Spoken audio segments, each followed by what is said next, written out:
beef, lock, and PowerWash Simulator. This is Staying In. Okay. Don't worry, I've sorted it, lads. I've sorted it. Mm-hmm. What have you sorted? I've streamlined the way Yeah. in which we can do podcasts moving forwards. What is this? Sweet. This is show 175. ChatGPT. You're absolutely right, Dan. Oh no! No, don't now. Hear me out. You just sent us an email. I've just sent you an email. Don't open it just now. Okay. I have idle curiosity. I've become a little bit obsessed with AI at the moment. I'm curious. Just feeding the beast, whatever. Yeah. Curious about this. Well, I'm trying to wield it, Sam. I'm trying to wield it. We can't run from it. We can't hide from it. It is coming. So what I did was I went into ChatGPT and I said, "Dear ChatGPT," and then I deleted that because it's not a letter. It's an AI. Yeah. Can you create a script for the Staying In podcast featuring Pete, Sam, Dan, and Kris?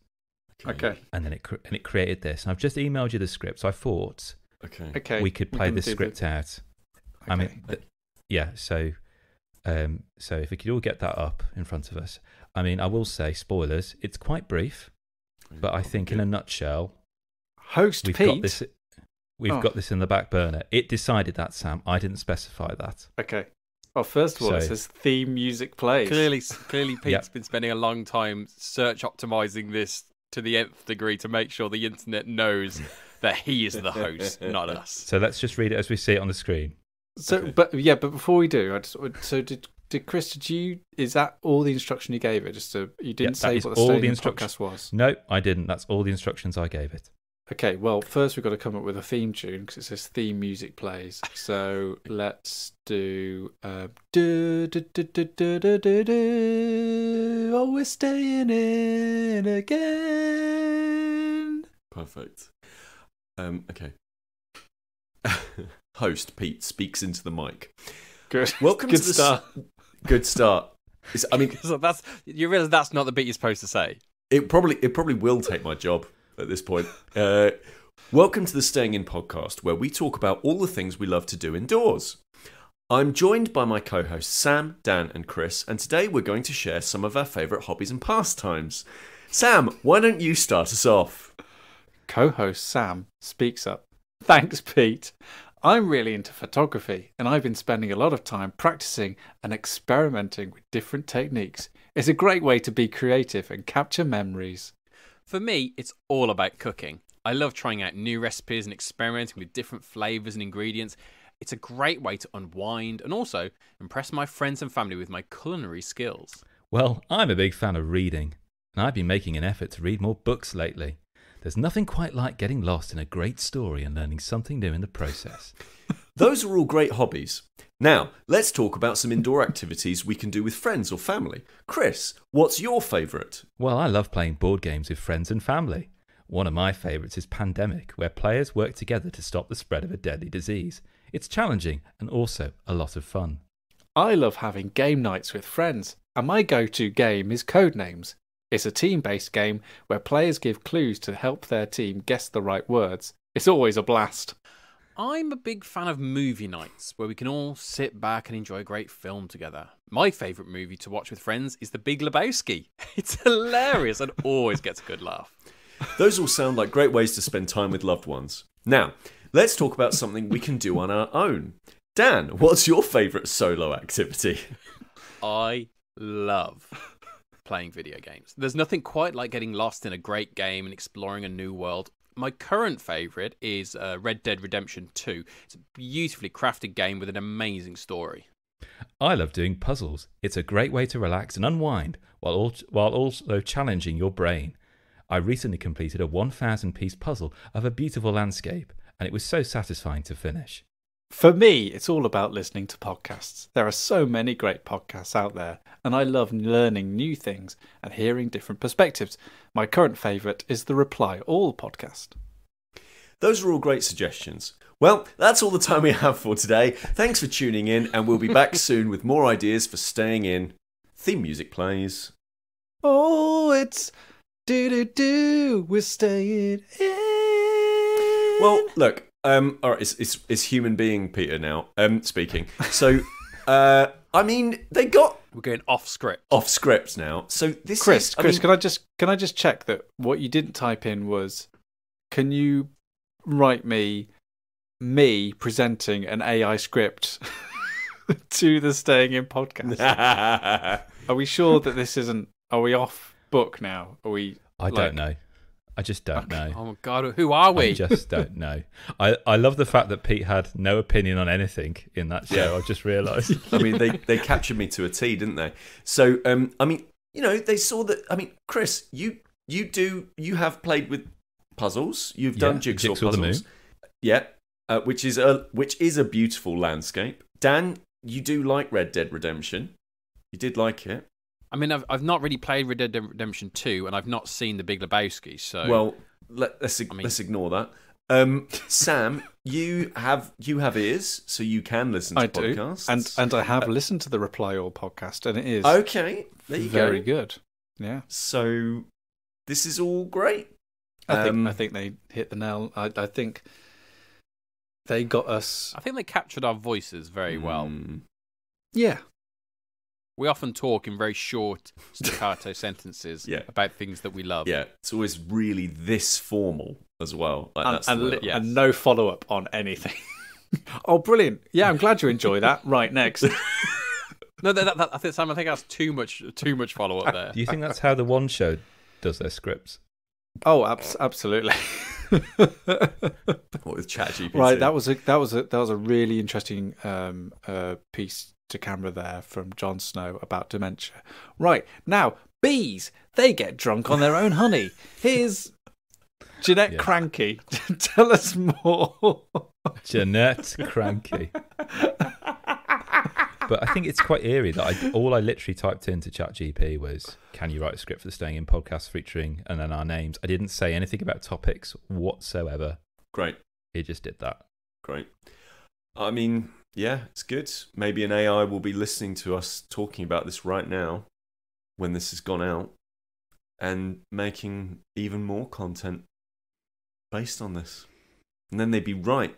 I do find that the whole thing somewhat worrying. I love it. They can take over my job. You try it. There's one I came across the other day called Gamma, which does like presentations as well and things.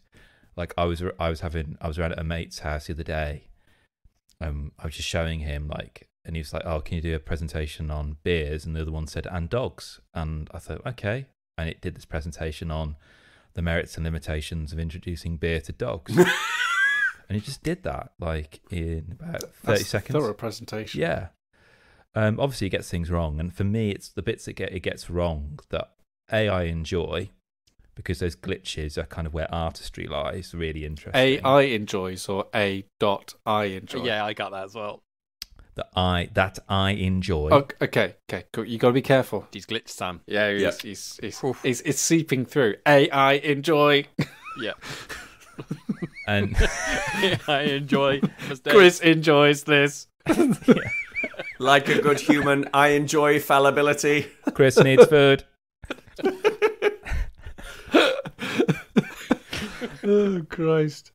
Anyway, you're saying, Kris, you enjoy it? Yes, I enjoy it, and but equally also, it tells me that they haven't quite yet passed the Turing test completely in my eyes. No, at all. No. Good theme tune, though, mind. Great theme tune.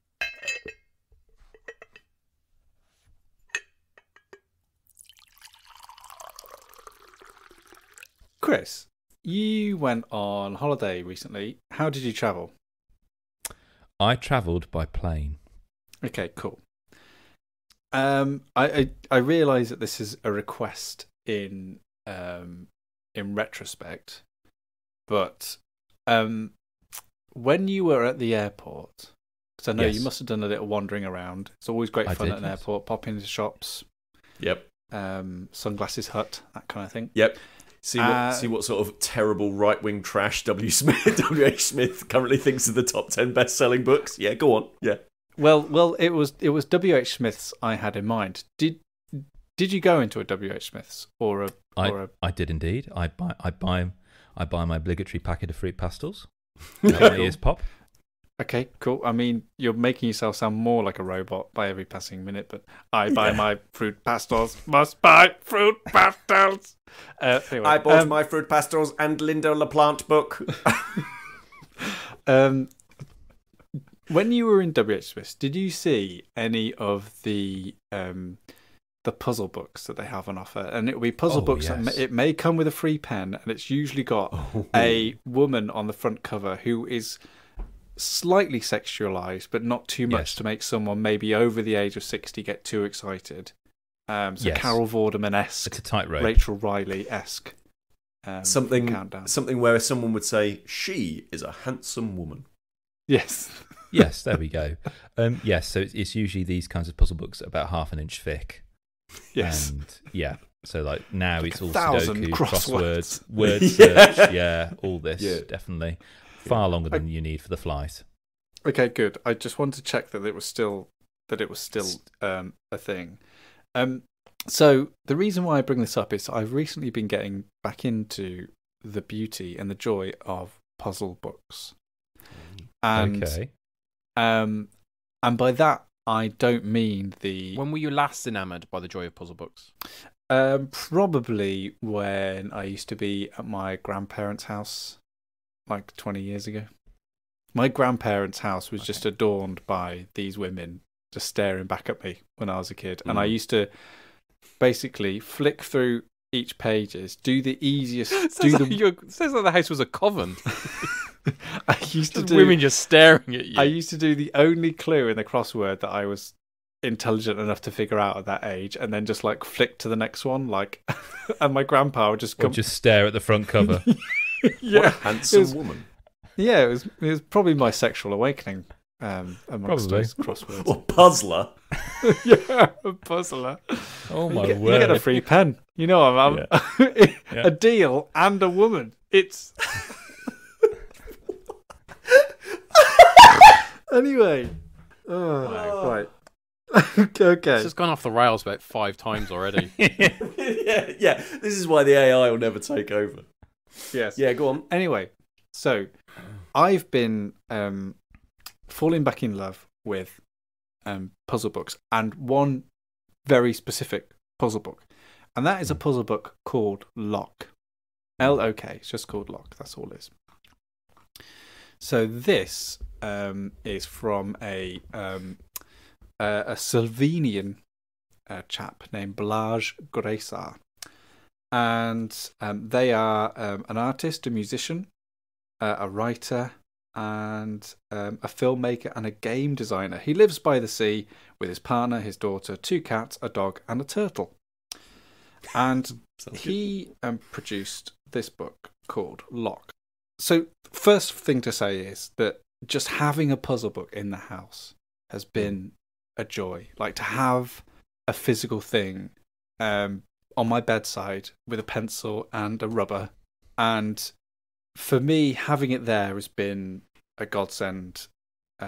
Recently, it's been, a really anxious time at work, and we've just started potty training our young son, and he's learned how to get out of bed for the first time. So bedtimes are becoming a chore. So having it there has been wonderful, because you all know how much I like my daily puzzle games like Not Words, yep, and Sagrada, and I've recently been getting back into Wordle as well, which is actually quite good fun. Oh, nice. But the tactility of actually having a puzzle book there, a complete break from screen time, and I sort of lay in bed and I've got my pencil and I'll be looking out the window and doing like a couple of puzzles every night, and it's been absolutely lovely. But ultimately, the puzzle still has to be good. Like, because we can all just get one of those puzzle books, do a Sudoku, and then be fine with life. But for me, the actual puzzle has to be good. And luckily, the puzzle of Inside Lock is incredible, and I think that you would all get something out of this. Like, it is one of the best puzzle books I've ever played with, because really, it's not really a puzzle book. It's a book that teaches you a language. You're not solving puzzles per se. You're actually learning a language, which when it first proposes it to you in this book, you kind of think, yeah, whatever. It's just a fancy way of like selling a puzzle book. But the more I play it, the more I'm convinced that it's a language learning tool and not a puzzle book. So how it works is that the main conceit of the puzzle is that you've got to fill out all the blocks on the page. So puzzles look a little bit like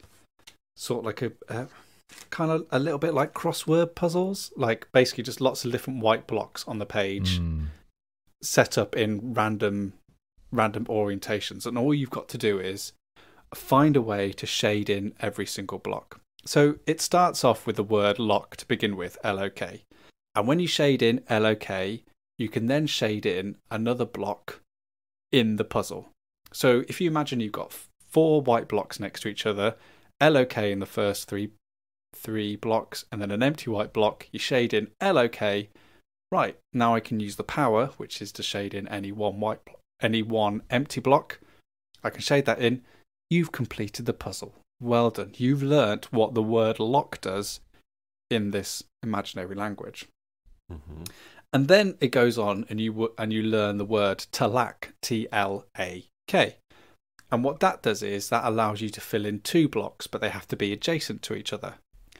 And so you do puzzles as they go along, and you start learning things like, right, the word lock has to be written all horizontally or all vertically. It can't like bend round a corner. Same with talak. And when you colour in or blank out 2 boxes, that means that the 2 boxes either side of it are now adjacent to each other.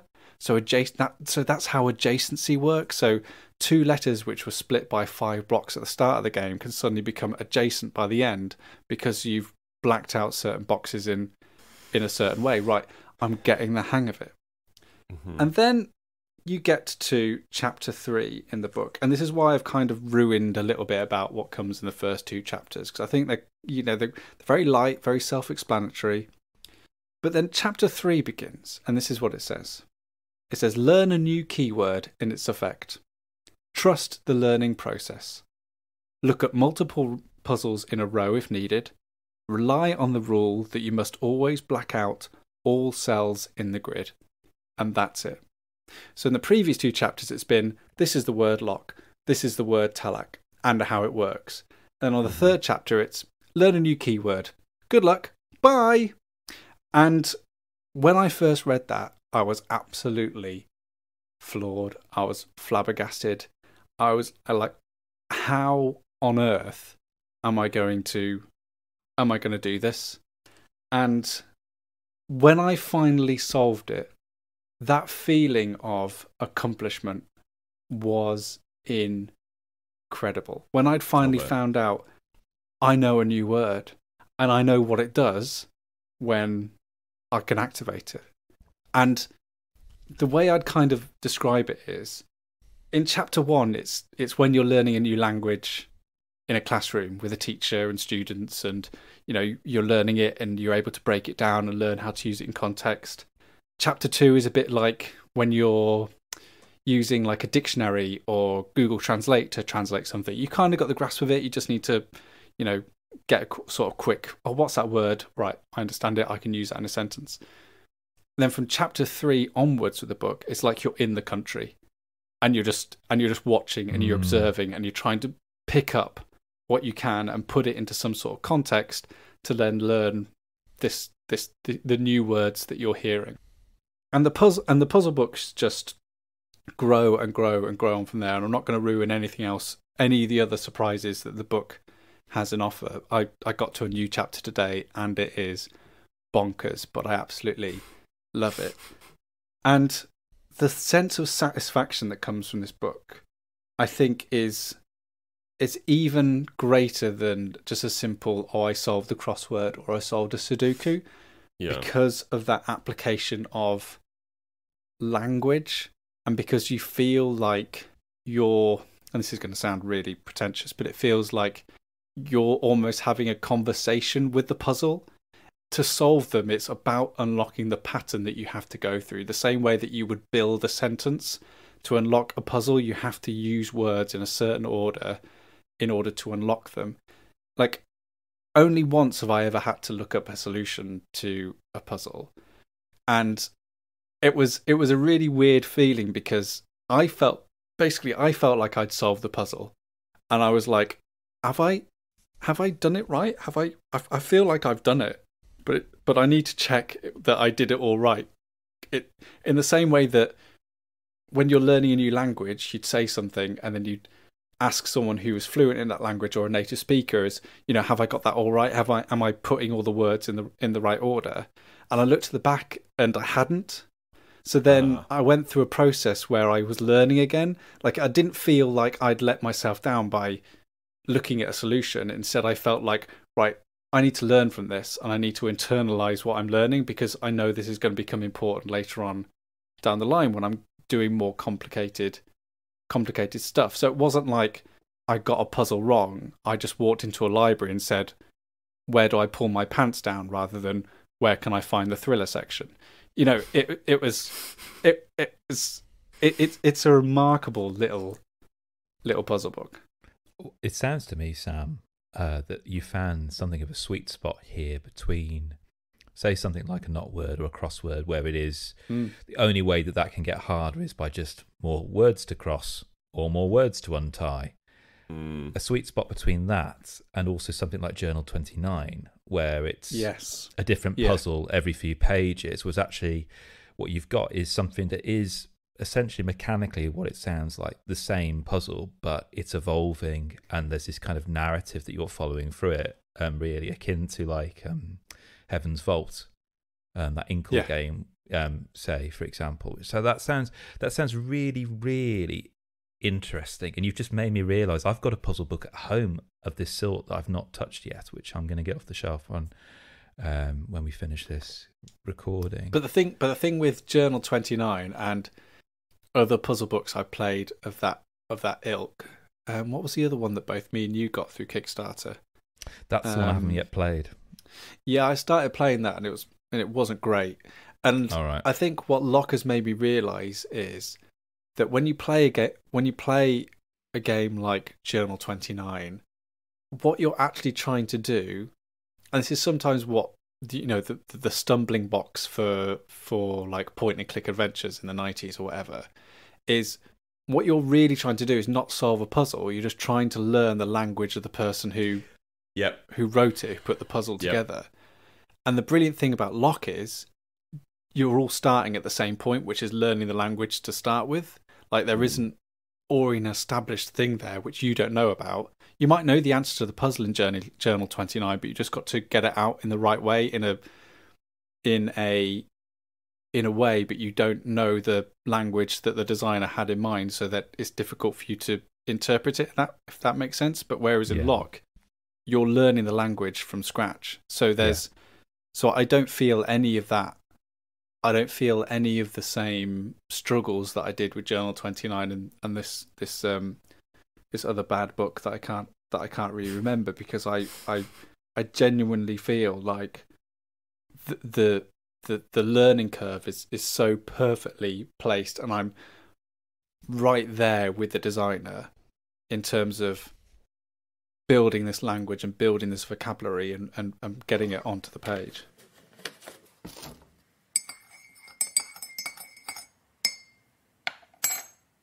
Okay, Pete, what's your beef? What? What is your beef, Pete? As a vegetarian, I mean, it's basically just mushroom and wheat, pretty much at this point, isn't it? Really? Yeah. Oh, Pete. Oh, Pete. This is just some Android humour. I'm of course talking about the new Netflix series. That is the new hotness. Well, it's a hotness. What? Beef. Have you heard of Is beef? I've heard of beef. Well, I've seen it on a Netflix thumbnail. What were we watching? We watched we watched The Night Agent, and throughout watching that, we saw the thumbnail for beef. Sorry, is it, what is this? Like, this, Right. Is it an actual TV show? It is a or is it TV a documentary, series. or- It's okay. a TV series, fictional, Yeah. on Netflix, but produced by, or developed, sorry, I should say, by A24. Oh, right, okay. Why so does that name ring a bell? it's a must-watch for Kris. There.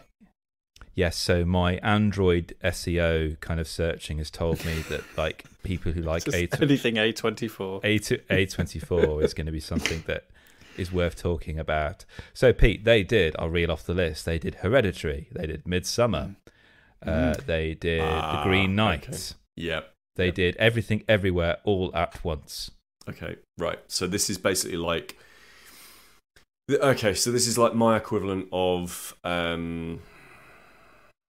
Annapurna, or... Yes, that's a very good shout. Yeah, they're basically like art house cinema producers, but working in the mainstream. Somehow they've managed to find that fine line between making big commercially successful films, but also still having some sort of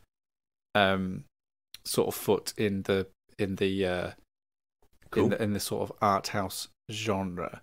You know, the Yeah. same way that, you know, Studio Ghibli get away with making really strange, if you think about them, Japanese anime films, but they still manage to be commercially They acceptable. do one for the audience and one for themselves. One for the audience, Yeah. one for themselves. Yeah. Yeah. It's a film company that is just as home in Sight and Sound magazine as in Total Film. I don't get those references, but fair enough. Sight and Sound is kind of like I don't know how you describe it. I used to read it at college. And Okay, no, that's all you need to say. That's all you need to say. You used to read it in college. That's All right. That tells me everything I need to know. Or my programmer told me I read it at college. So Beef, I'm burying the lead here. So Beef is 10 episodes, each one a lean. Pause Nice. for humour. 34 minutes per ep usually. Oh, you have got my attention. Go on. Exactly. So I've been able to binge it quite quickly, actually. So very simple premise. You have Danny, who is a down on his luck truck driver, and Amy, a frustrated business owner, who one day, these two people that would never usually meet, they mix in very different social circles, meet. They have an interaction, and it's not a positive one. One of them is trying to reverse out of a parking bay. Another one stops behind. They get into a bit of a feud where one is chasing down the other one escapes. And that's pretty much episode 1. And they the other one tracks down the other to get back at them. And then you've got this strange back and forth of escalation of getting revenge back and forth on each other that just starts from this point, this kind of point of conflict, say.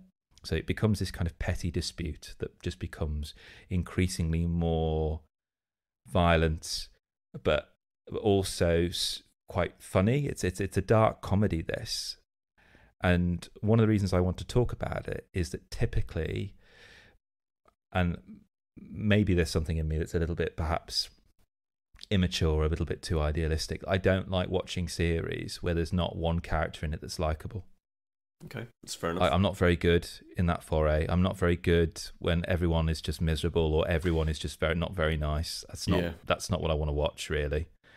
And all the characters in this, they're not 100% likable, but they're also not 100% not likable. They're human. And I suppose I do sound like an android now, trying to square the circle.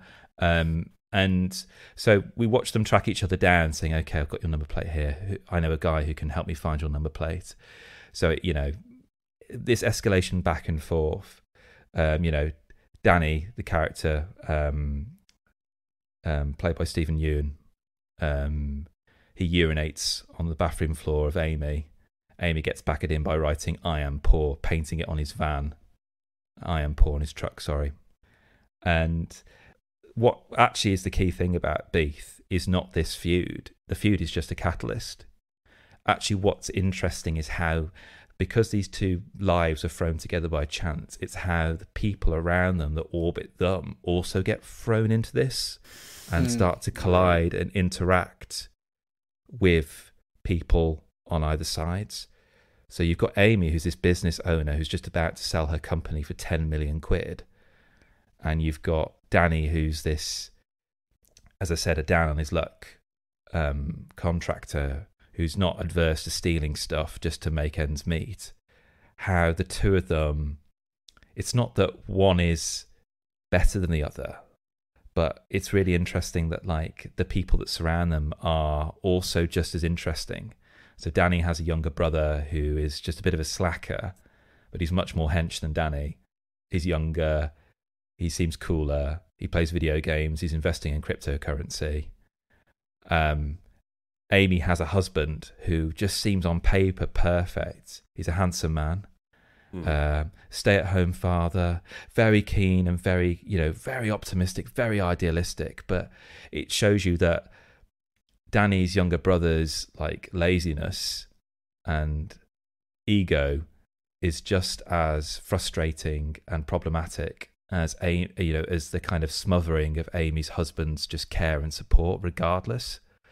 And it's really fascinating to watch, and it is darkly comic in a very delicious way. And I'm just hooked. I'm just very much hooked on seeing where this is escalating. I'm halfway through the series now.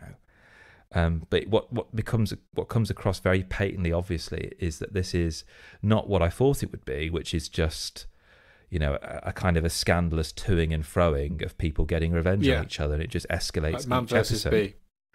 Yeah, it's definitely not Man versus Bee at all. And so this comes from, Lee Sung-jin. And what I really like about this series as a whole is that even though the episodes are really lean, the camera just lingers with characters for a little bit longer than necessary. And you realise that actually even the characters that seem to have all this front and this bravado, and on the face of it, first impressions, they're not very nice, or they are very nice. The camera lingers a little bit longer when they're on their own, and you're allowed to have lasting impressions of them, where you see that mask slip, and you realise that actually everyone is just a little bit broken, and everyone is just trying to make their way through the world. And yes, it's got me in a manner that I perhaps wouldn't usually be interested in whatsoever. And yes, Sam, maybe cynically it is because it's got A24's name slapped on it. Maybe it is because people are raving about it, good or bad, whatever. But I am glad that it's hooked its claws into me in some way, shape, or form, really. And it is worth a watch, I think, genuinely so. I like those series, those books, anything really that, especially stuff like that where, as you were saying, Kris, you've got the central conceit of these two people who are in this sort of cycle of escalating retribution against each other, but actually what the series is about is the consequences of those actions rather than delighting in the case of the retribution. It's kind of the thing that Last of Us Part 2 doesn't really handle with very well. It kind of gets very caught up in the nastiness and the escalation of this cycle of retribution between Ellie and Abby, but it doesn't really address much of what the consequences of those actions are. Strangely, Lisa and I have been watching a series which actually sounds quite similar in a way, and I would thoroughly recommend it to both of you because I think both of you would absolutely get something from it, and that's Mr. Inbetween. Oh, right. Disney Plus, and I mean it was released it's only 3 seasons of it. The episodes are even shorter, Kris. They're only 25 minutes, and it was released in 2018, so there will be no hype about it. It's really sort of, in between the layers of everything that's come out since then. Really, really buried down. I only heard it because I heard a TV reviewer speaking about it, and we thought, we'll just give it a try.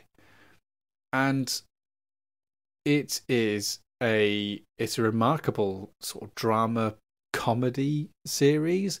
in the same way that, I would say like something like The Wire is a drama and comedy series. In by that I mean like the humor comes from just genuine human interaction. Like the humor just comes from real life. Like there are moments in it that are funny and hilarious, but it never feels like they're manufactured situations to get laughter out of. They're just funny things that happen to all of us in life, but there just happens to be a camera there that catches it. But the main conceit of the show is that you have this the character of Mr. Inbetween, and he's an assassin, and he's a gun for hire for nefarious criminal people in Australia. But what you also get to see is like the fact that he's divorced and he's got a child. He's got a brother who's suffering with MS. He's trying to date and find love and have a lasting, meaningful relationship, but also he's going out into the middle of the outback and murdering people and forcing them to dig their own graves. And there's it does a remarkable job of, same with Beef in a way, of taking a central conceit that might be something that makes up a whole, like if you think about like Sopranos or whatever. Sopranos is probably a bad example, but if you think of like any sort of generic show where it would just be all about his criminal life and that would just be the focus of it, the fact that it deals with actually what the consequences that are and everything else that he's dealing with it and what he brings to every situation. The fact that you see him, like, there's a wonderful episode where he's speaking to his daughter and his daughter's asking him all the existential questions like, is the tooth fairy real? And he's like, no. And he goes, is Father Christmas real? And he's like, no. Is Jesus real? And he's like, no. Is the devil real? No. And like the acting in it is just superb. Like you see it in his face that like all the hope and joy and innocence is like drifting from her as he's like trying to be realistic. And then she says, like, are unicorns real? And he's like, well, yeah, unicorns are real. I saw one once. And then 2 episodes later, like, he has a confrontation with his ex-wife about, why did you tell her that unicorns are real and tell her all of these things are not real? And then you've got to juxtapose that with when he's then cutting up a body of a guy in a garage to try and dispose of him. And it's like the wild swings of tempo and of tone in this show. Yeah. Like, at some points you're almost brought to tears, and then the next point you're howling with laughter, and the next point you're sitting on the edge of your seat because he's in a life and death situation, or you can't, or you're disagreeing with what he does because he has these moments of heartfelt like connection with his partner or his brother or his daughter. And then, as I said, he's forcing a man to bury himself before he's going to assassinate him because that's just the way he brings in money. Like, it's a remarkable show. Like, it sounds to me like it shares a lot of its DNA from what you're saying in kind of Beef. Like, it's got its focus on character and using those characters to tell that story, rather than just relying on a central conceit of escalating violence. Mr. Inbetween, Disney Plus. There we go.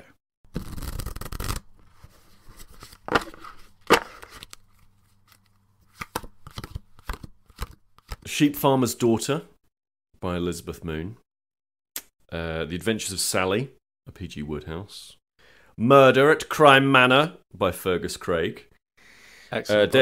Day of Ascension by Adrian Tchaikovsky.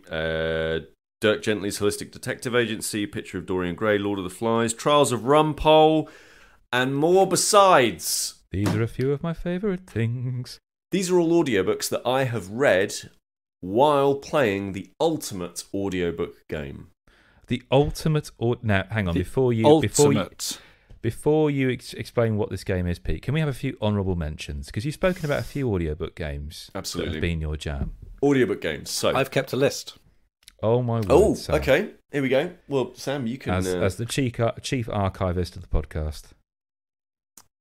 Games to read to. Stardew Valley. Perfect. Truck Driver. Yep. Lonely Mountain Downhill, and Gran Turismo 7. Brilliant. All of Wow. these, fantastic. But all of these pale in comparison. no, to the these are ultimate also game. No. These are all also perfect. These are all perfect audiobook games. And I'm telling you, PowerWash Simulator is, without a shadow of a doubt, it joins the lofty Power heights. Wash Simulator. So okay. What is this? Let's have a I look. think we all need to take a step back for a moment and put this game in its rightful place. And that is to, when you hear somebody's been playing PowerWash Simulator, you think to yourself, this feels like a joke game. This feels like the game that was built for, Square it's a Enix. bit like Surgeon Simulator. Right. You feel like, Surgeon Simulator. It's probably a silly game, right? No, actually, I don't.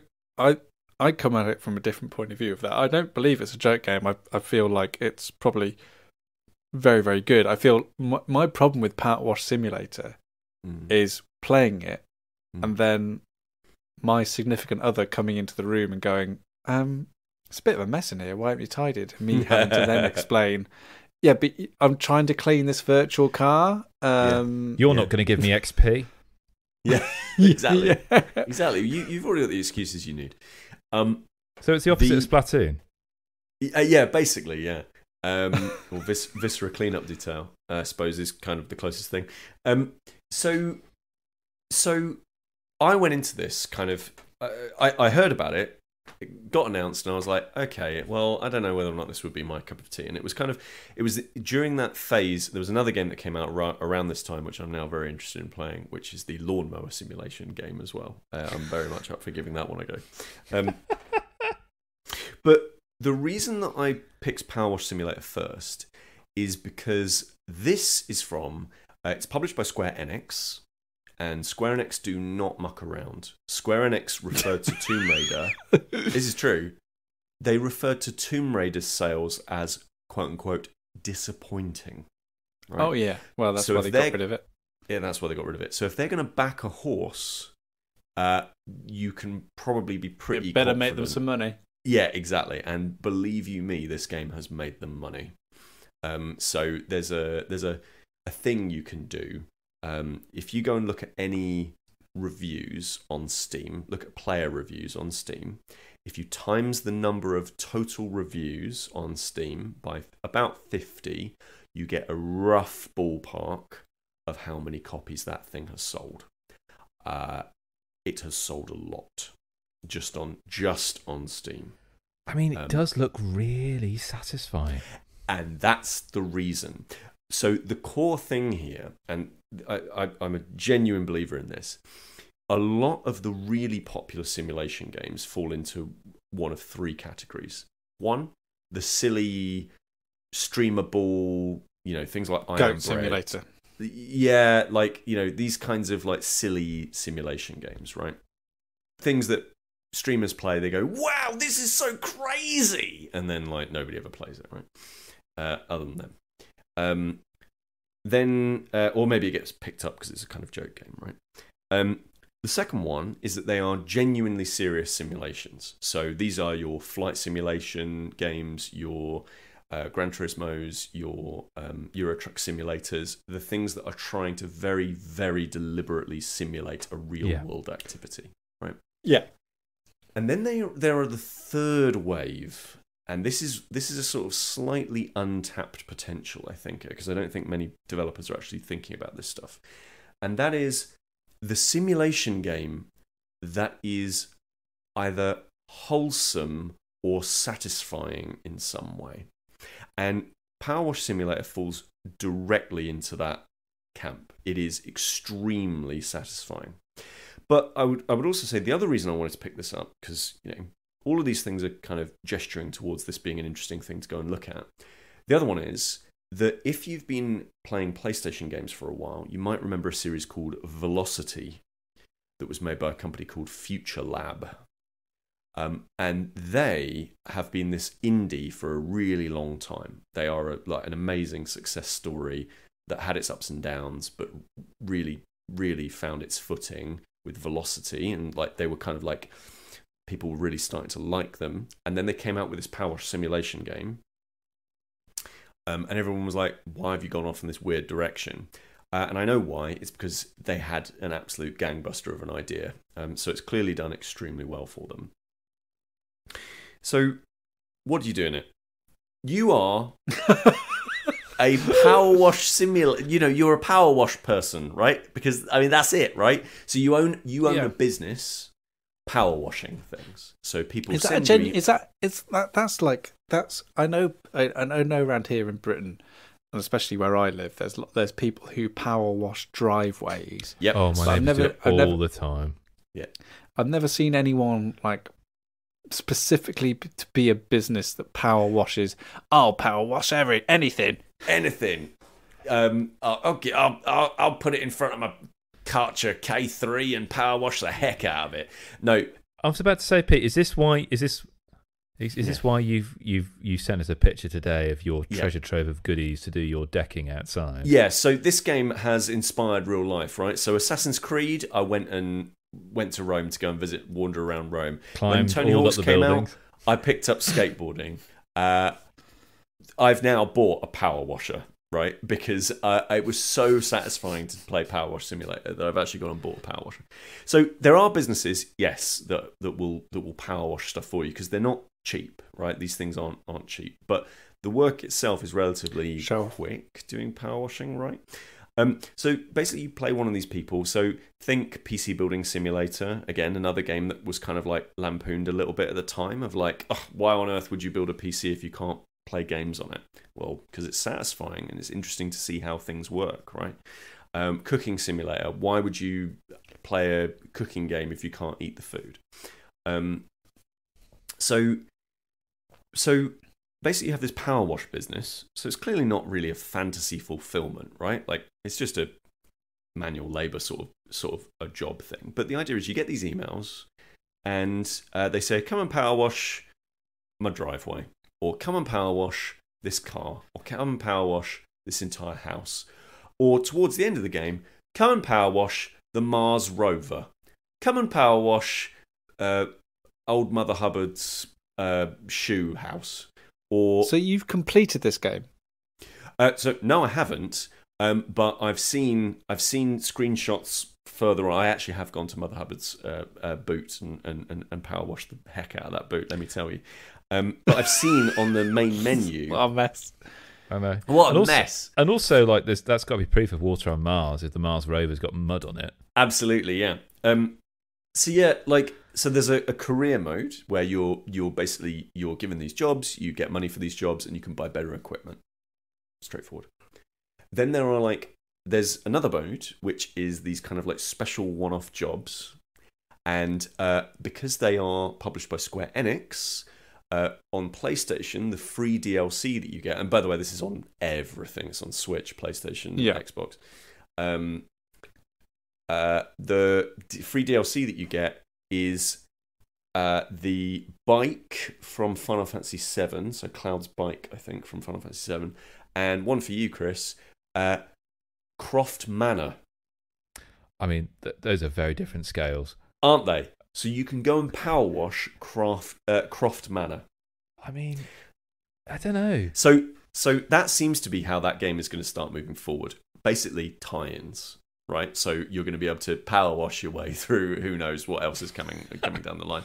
And then there's a third mode, which is like a challenge mode. So like complete washing the car in the fastest time, or using the minimum amount of water. Oh my god, this is where the simulator part of it comes in. Oh yeah. So the actual simulation side of things is really wonderful in that. When it looks brilliant on PS4. I'm playing this on PS4. I am sure it will look brilliant on PlayStation 5. As you bring a sort of blade of water over a dirty surface and slowly, satisfyingly run this power washer over this surface of like a muddy brick, it cleans it off with really satisfying, like gets rid of the mud, but it's now like it's now like slick with water, and it drips a little bit and all that sort of stuff, and you can see it cleaning, and it's just so satisfying to just go through this gunk and gunge, right? Now there is a quote unquote story, but it's really just it really is like the most lightweight. Hey, we've got a job for you. Here you go. Here's the thing. And there are little jokes here and there, so they will send you updates. And it's surprisingly well written for what it needs to, certainly for what it needs to do. But the best thing about it is headphones on, pop an audiobook on, and you just spend half an hour, 45 minutes, an hour going through, and I'm just cleaning the fire station, listening to my tunes or listening to my audiobook. Stripping all the paint off the engine. Wasting all their water. But like, it's because the thing never changes, right?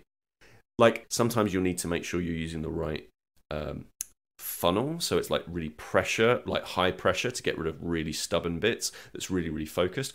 Because it's all kind of the same stuff, you just turn the brain off. And now, like, because you're doing this kind of rote, right? You're trying to find the most efficient ways of cleaning as much as you possibly can, and that's quite satisfying, mechanically satisfying. And again, you get that little ding of like, you've cleaned this entire surface. Thumbs up. Here's some XP, right? And then you get that big dopamine hit of completing an entire job. You go from this is filthy to look at what I've now done. Yeah. And while you're doing all of this, there's a hosepipe burn. While you're doing all of this, you are listening to audiobooks, podcasts, music, listening to lecture series, all that, whatever it is that you feel like doing. You can give your brain the time and space to actually do those things, because the actual action itself is relatively laid back. It is the perfect audiobook game for this. So, two things. I've been doing this recently with a game called Dorf Romantik. Yep. Oh, yes. Which is one game that I've actually bought twice. I bought it for the Switch, and I've just bought it for my Steam Deck as well. And you nearly bought the board game.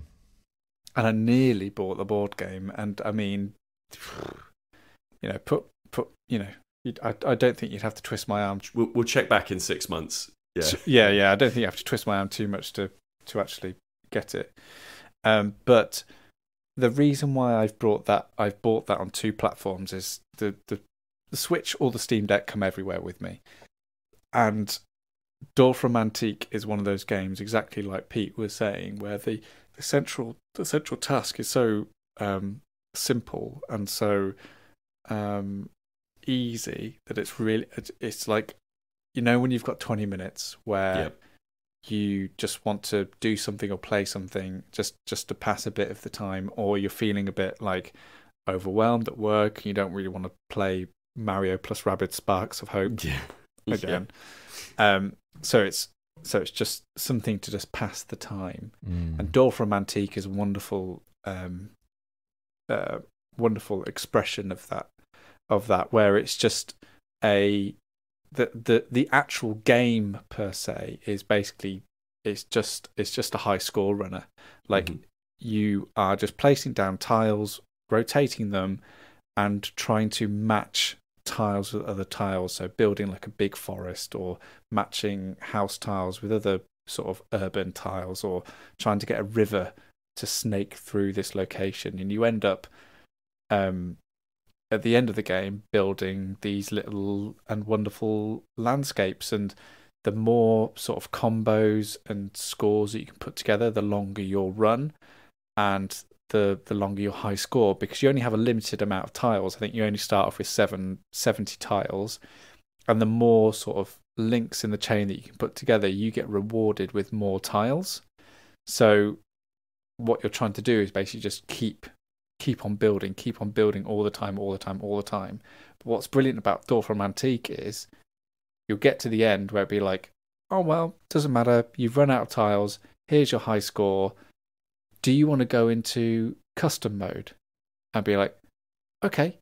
And in custom mode, what you can do is you can basically like take out any tiles and put in new ones that perfectly fit what it was that you were trying to create. So you can go back into this thing that you were doing and actually like perfect the landscape that you were you were trying to put together if you had access to all of the tiles at any time in your pile. And yeah, so Pete, what you were saying with that like PowerWash Simulator, I've just added it to my Steam wish list because it sounds like a wonderful little addition to my Steam Deck. Did I mention I've got a Steam Deck? Oh, you didn't actually, Sam. Sorry. Oh, you might have said something about it. Yeah. Sorry, I missed that bit between reboots. So. But just to say what I was going to say in addition to that is that do I get this on Steam and have it on my Steam Deck, or do I get it on PlayStation so we can play co-op? And that is the final piece of this puzzle. Okay, so this game also has multiplayer, and if there's one thing I think is really good about games that are audiobook games that also have multiplayer, it's that they are the perfect hanging out, chatting, not really giving a toss about the game, but kind of just hanging out, playing games, right? We've got to They do are this. perfect for this because, you can go through my understanding is you can go through all of the career mode, or at least all of the challenges in the career mode, with a group of, I want to say, up to 6. I think you can do 6. Maybe, yep. So I was looking. you can go, so it's a lot. And the point is, all you're doing, the same stuff. So you're just hanging out, chatting, shooting the breeze, and shooting high-powered water at surfaces to clean them for clients. I love this. I just on the PlayStation website for the game. A satisfying clean 'em up where the stress is low and the water pressure is high. And I think genuinely, like, it is a game that I think people will just dismiss and write off because it sounds like it's a joke game. But I seriously, like, again, like I say, I have got through book after book after book by playing this game because there is something really wonderful about a game that demands an amount of your time and attention, but never requires that you sit with it and play it all in one session. It's not a game that you'll be like, I really want to get to the end of this thing. I really want to finish the career mode, right? At some point, I'll finish the career mode, right? Great, yeah, and I'll be sad because I'll be like, oh, there's no more to do. I guess I'll go back, right? But the joy of it is, for me, is having it on the hard drive, having it that I can just boot it up, jump in, and muck around for half an hour, 45 minutes. Where was I? Oh yeah, I was cleaning my bell. Fantastic. I will finish that off today. That'll take me 10 minutes, 20 minutes. I'll move on to some windows. Brilliant. Let's get these surfaces polished, and now we're done. And then go off and play something else. It's absolutely brilliant. So I just went on to ChatGPT. Okay. Oh God. And I said, can you write a slogan for the Staying In podcast power washing company? I've not read them.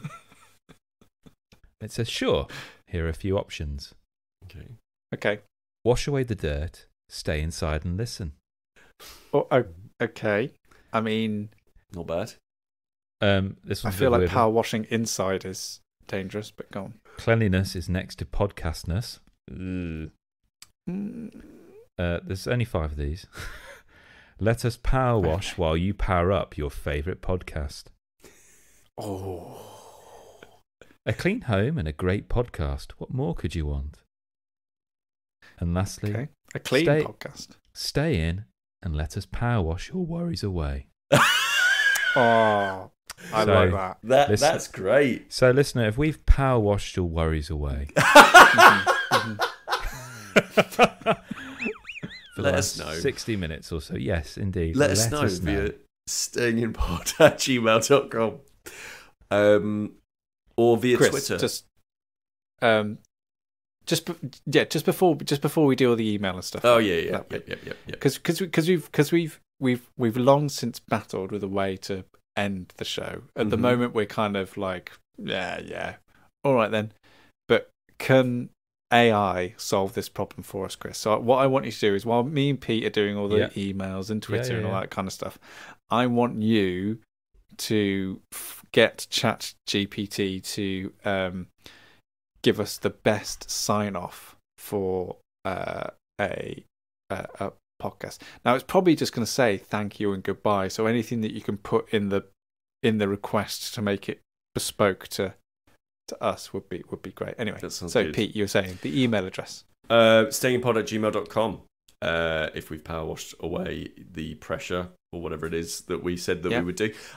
You can also let us know on Twitter, Facebook, Instagram. We're on all of those things. Just search for Staying In Pod or Staying In Podcast. www.stayinginpodcast.com. We have a website and everything. This is where you can point people towards. If you're like, hey, I listened to this thing, this is where you can find it. That's where it is. Steam is awash with our recommendations. It really and so is Board Game Geek. To find them, you just need to sign up to our curated pages on Steam and Board Game Geek. And on there, you'll find the games that we've spoken about. I particularly like the ones on Steam because it has the game, then I have like a little quote from the show, which kind of contextualized, what we kind of liked about it, what the game's doing different. So it's a really good way. You can go back and like listen. You can be like, oh, I know I like that game. I wonder what the lads thought about it, and you can go see what that is, see whether or not you agree. And there's also on Spotify a deluge of tracks put together by our resident in-house DJ, KD. Nice. Our own KD Slider. He's put together some tracks on Spotify, 3 playlists there. So if we've, I don't think we've done it this episode, have we? Maybe some Dorf Romantique stuff can go on there for good chat because we've mentioned that. But anything that we've kind of mentioned on the show that has a soundtrack, Chris puts them into one of 3 specific playlists. So depending on your mood, you can kind of get down, maybe while you're power washing, to some of those music as well. Details are in the show notes. It's the easiest way to find it. It's a bit convoluted otherwise. And that's so Chris, pretty much everything. That's it. That's all I've got. Well, usually at this point we'd be saying like, all right then, see you next time, whatever. But instead we're going to have an AI and Chris, which may or may not be the same thing, send us off. Until next time, stay cozy and stay in.